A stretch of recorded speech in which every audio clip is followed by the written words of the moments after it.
नमस्कार। कभी ये सोचा है कि हमारी पृथ्वी की सतह इतनी अलग अलग क्यों है? कहीं तो एकदम ऊंचे ऊंचे पहाड़ हैं और कहीं मीलों तक फैले हुए मैदान।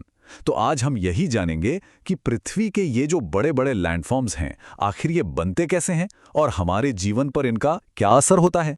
तो चलिए इसी सवाल से शुरू करते हैं कि आखिर हमारे पैरों के नीचे की जमीन हर जगह एक जैसी, एकदम सपाट क्यों नहीं है। कहीं ऊंचे पहाड़ हैं जो जैसे आसमान को छू रहे हों, तो कहीं इतने बड़े बड़े मैदान हैं कि उनका कोई अंत ही नहीं दिखता। यही जो विविधता है ना, यही हमारी पृथ्वी को इतना खास बनाती। असल में हमारी पृथ्वी की सतह कोई शांत जगह नहीं है। ये लगातार बदल रही है और ये बदलाव हो रहा है दो शक्तिशाली, एक दूसरे से बिल्कुल उल्टी ताकतों के बीच चल रही एक अनदेखी लड़ाई की वजह से। ये ताकतें हर पल, हर सेकंड काम कर रही हैं, भले ही हमें इसका एहसास तक न हो। तो पृथ्वी की सतह पे ये जो अलग अलग शेप्स या आकृतियां दिखती हैं, इन्हीं को हम स्थल रूप या लैंडफॉर्म कहते हैं। और ये जो लैंडफॉर्म्स हैं, इनका बनना दो मुख्य तरह की प्रक्रियाओं का नतीजा है। चलिए इसको थोड़ा और आसान बनाते हैं। एक तरफ हैं आंतरिक शक्तियां जो पृथ्वी के अंदर से काम करती हैं। इनको हम बिल्डर्स या निर्माता भी कह सकते हैं, क्योंकि ये जमीन को ऊपर उठाती हैं। जैसे भूकंप और ज्वालामुखी से नए पहाड़ खड़े हो जाते हैं। और दूसरी तरफ है बाह्य शक्तियां, यानी पानी, हवा और बर्फ। ये किसी शिल्पकार की तरह हैं जो लगातार जमीन को काटती, छांटती और घिसती रहती हैं। इसी को हम अपक्षय और अपर्दन भी कहते हैं। तो इन्हीं अंदरूनी और बाहरी ताकतों की खींचतान से तीन मेन तरह के लैंडफॉर्म्स बनते हैं: पर्वत, पठार और मैदान। चलिए एक एक करके इन तीनों को समझते हैं। सबसे पहले बात करते हैं पहाड़ों की, यानी पर्वतों की। पर्वत मतलब जमीन का वो हिस्सा जो प्राकृतिक रूप से बहुत ऊंचा उठा हुआ हो, जिसका बेस चौड़ा और चोटी नुकीली हो। और जरा सोचिए, ज्यादा ऊंचाई की वजह से यहां का मौसम कितना ठंडा रहता है। कुछ पहाड़ों पर तो साल के साल बर्फ जमी रहती है, जिन्हें हम ग्लेशियर कहते हैं। और दिलचस्प बात यह है कि पहाड़ भी तीन तरह के होते हैं। सबसे पहले हैं वलित पर्वत, जैसे हमारे हिमालय। ये तब बनते हैं जब पृथ्वी की प्लेटें टकराती हैं और मुड़ जाती हैं। और एक हैरान करने वाली बात, भारत की जो अरावली रेंज है, वो दुनिया के सबसे पुराने वलित पर्वतों में से एक है। दूसरे होते हैं भ्रंशोत पर्वत, जो जमीन के बड़े हिस्सों के टूटने और ऊपर नीचे खिसकने से बनते हैं।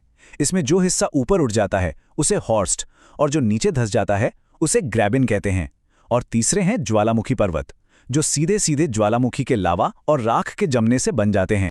पहाड़ सिर्फ देखने में सुंदर नहीं होते, बल्कि हमारे जीवन के लिए बहुत बहुत जरूरी भी हैं। ये पानी के बड़े बड़े स्टोर हाउस हैं, जहां से हमारी कई नदियां निकलती हैं। इन्हीं नदियों के पानी से हाइड्रो इलेक्ट्रिसिटी यानी बिजली बनती है। और तो और ये तरह तरह के पेड़ पौधे, जीव जंतुओं का घर हैं और टूरिज्म के लिए भी एक बहुत बड़ा अट्रैक्शन है। चलिए अब अगले लैंडफॉर्म पर चलते हैं, पठार। पठार को आप एक ऊंची, चपटी जमीन समझ सकते हैं, जो बिल्कुल एक मेज या टेबल की तरह दिखती है। इसीलिए इसे टेबल लैंड भी कहते हैं। ये अपने आसपास की जमीन से ऊपर उठा होता है और इसकी ऊंचाई कुछ 100 मीटर से लेकर कई हजार मीटर तक हो सकती है। पठारों की आर्थिक अहमियत बहुत ज्यादा है, क्योंकि ये अक्सर खनिजों का खजाना होते हैं। जैसे भारत का दक्कन का पठार, जो लावा से बना है और अपनी उपजाऊ काली मिट्टी के लिए मशहूर है। और अगर हम दुनिया के सबसे ऊंचे पठार की बात करें, तो वो है तिब्बत का पठार। और अब आते हैं मैदानों पर। मैदान मतलब समतल जमीन का बहुत बड़ा फैला हुआ इलाका। ये आमतौर पर नदियों के जरिए लाई गई मिट्टी और गाद के जमने से बनते हैं, और यही वजह है कि ये बेहद उपजाऊ होते हैं। तो सवाल ये है कि मैदान इंसानी बस्तियों के लिए इतने जरूरी क्यों हैं? वजह बिल्कुल साफ है। एक तो यहाँ की जमीन खेती के लिए बहुत अच्छी होती है। दूसरा, सपाट जमीन पर घर बनाना, सड़क बनाना, रेलवे लाइन बिछाना, ये सब बहुत आसान होता है। इसीलिए दुनिया के सबसे ज्यादा घनी आबादी वाले इलाके मैदानों में ही बसे हैं, जैसे भारत में गंगा ब्रह्मपुत्र का विशाल मैदान।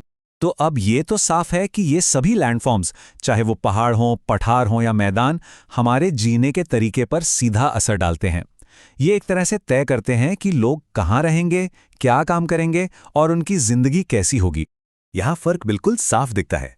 पहाड़ी इलाकों में खड़ी ढलानों और मुश्किल मौसम की वजह से जिंदगी थोड़ी कठिन होती है, इसलिए वहाँ आबादी कम होती है। वहीं दूसरी तरफ मैदानी इलाकों में जीवन बहुत आसान होता है और इसीलिए ये इलाके घनी आबादी वाले होते हैं। तो जब हम इन लैंडफॉर्म्स की अहमियत को इतना समझ गए हैं तो ये हमारी जिम्मेदारी भी बन जाती है कि हम इनकी देखभाल करें, इन्हें बचाकर रखें। हमें अपने इन प्राकृतिक संसाधनों का इस्तेमाल बहुत सोच समझकर करना होगा। उपजाऊ जमीन पर घर बनाने के बजाय खेती करना ज्यादा जरूरी है ना? हमें कहीं भी कचरा फेंककर अपनी जमीन या पानी को गंदा करने से बचना चाहिए। स्वच्छ भारत मिशन का लक्ष्य भी तो यही है, एक साफ और स्वस्थ वातावरण बनाना, और ये हम सबकी मिलकर जिम्मेदारी है। तो इस विश्लेषण को एक सवाल के साथ खत्म करते हैं। हम सब अपने अपने लेवल पर इन खूबसूरत और जरूरी लैंडफॉर्म्स को बचाने में क्या भूमिका निभा सकते हैं, इस पर जरूर सोचिएगा। धन्यवाद।